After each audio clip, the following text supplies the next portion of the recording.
প্রিয় শিক্ষার্থীবৃন্দ, এবার আলোচনা করবে পিথাগোরাস নাম্বার নিয়ে। পিথাগোরাস নাম্বার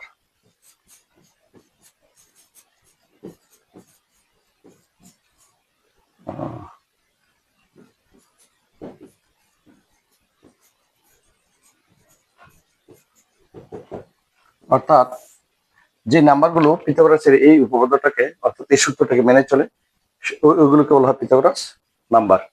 তাহলে এই পিথাগোরাস নাম্বারগুলো মনে রাখলে কি হবে, তোমাদের এমসিকিউ করতে সহজ হবে এবং অঙ্কের ক্ষেত্রে সমাধান করা হবে, সৃজনশীলের ক্ষেত্রে সমাধান করা সহজ হবে। সেজন্য কতগুলো পিথাগোরাস নাম্বার রয়েছে এগুলো আমরা করলে পারি। সেটা হচ্ছে সবচেয়ে স্ট্যান্ডার্ড পিথাগোরাস নাম্বার হচ্ছে 345।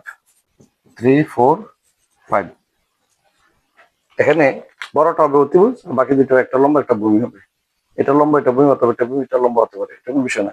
তাহলে দেখো অতিভুজ স্কোয়ার, তাহলে 5 বর্গ করলে কত হয় 25, 5 5 25। আর এই দুইটাকে বর্গ করে যোগ করলে হবে যে বর্গ লম্ব বর্গ ভূমির উপরে বর্গ, তারপরে কি যোগ করতে হবে।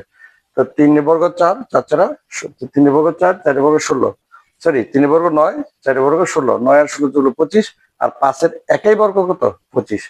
তাহলে তারা পিথাগোরাস উপপাদ্যকে মেনে চলে, এই জন্য তার পিথাগোরাস নাম্বার। এরপর যদি আমরা তাদেরকে ডবল করি অর্থাৎ দ্বিগুণ করি, 3 দ্বিগুণ হচ্ছে 4, 6, 4 দ্বিগুণ হচ্ছে 8, আর 5 দ্বিগুণ হচ্ছে কত 10। তাহলে প্রথমে যে 3 4 5 মনে রাখবো, তার দ্বিগুণ গুলো ওইগুলো তারা মানবে যে 3 দ্বিগুণ হচ্ছে 6, 4 দ্বিগুণ হচ্ছে 8, 5 দ্বিগুণ হচ্ছে 10। তাহলে এখানে দেখো 6 6 36, 8 8 64, 64 আর 36 যোগ করলে হয় 100, আর 10 বর্গ কত হয় 100। 10 হচ্ছে অতিভুজ, আর এই দুইটা যেকোনো একটা লম্বা একটা ভূমি, এই দুটিকে বর্গ করে যোগ করলে যা হয় 10 বর্গ করলে একা তাই হয়। পিথাগোরাস শিখে বলেছেন। এরপরে হয় তোমরা যদি মনে রাখতে পারো 5 12 13, এগুলো মনে রাখলে তোমরা পিথাগোরাস নিয়ে অঙ্ক করা সহজ হবে অথবা সমগণিত বুঝে। 5 12 13, 13 বর্গে 169, 12 বর্গে 144, 5 বর্গ 25, 144 আর 25 169, আর 13 বর্গে 169। এরপর আছে তোমার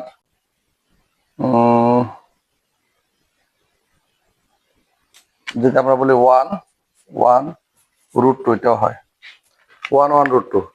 লম্ব একক ভূমি একক, অর্থাৎ লম্ব এবং ভূমি সমান।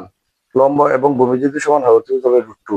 কেমনে √2 স্কোয়ার করলে হবে 2, √2 স্কোয়ার করলে কি হয় 2 হয়, কারণ √2 হোল স্কোয়ার সমান কত হবে 1, সরি √2 স্কোয়ার করলে √2 স্কোয়ার কাটা গিয়ে আমাদের 2 থাকে। আর এখানে 1 বর্গ করলে 1, আবার 1 বর্গ করলে 1, 1 যোগ করলে 2। এগুলো সাধারণত পিথাগোরাস নাম্বার। 3 4 5 6 8 10, 5 12 13, 1 1 √2। এগুলো সাধারণত মনে রাখলে তোমরা পরীক্ষার মধ্যে পিথাগোরাস নিয়ে যে অঙ্ক আছে এগুলো। আরো পিথাগোরাস নাম্বার রয়েছে যারা পিথাগোরাস সূত্রটা মেনে চলে। আপাতত এগুলোই বেস্ট স্ট্যান্ডার্ড, এগুলো বিভিন্ন পরীক্ষার মধ্যে এসে থেকে তোমাদেরকে এমসিকিউতে অথবা সৃজনশীলে 3 4 দেওয়া তাহলে 5 ধরতে পারবা, 6 8 দেওয়া তাহলে মনে করবা যে 10, 8 10 দেওয়া তাহলে আরেকটা 6, এটা 5 আর 12 তাহলে 13, অথবা 13 আর 12 তাহলে 5, অথবা 5 আর 13 তাহলে অবশ্যই আরেকটা কি 12 হবে। যদি তোমার এগুলো মাথা রাখো, সামান্য মুখস্থ রাখলে, মনে রাখলে, তাহলে এই পিথাগোরাস নিয়ে যেই এই তোমাদের অঙ্ক আসবে, সমস্যা আসবে, এই সমস্যাগুলো সমাধান করতে পারবো। এই হচ্ছে পিথাগোরাস নাম্বার। আশা করি বুঝতে পেরেছ। সবাই ভালো থেকো, আল্লাহ হাফেজ।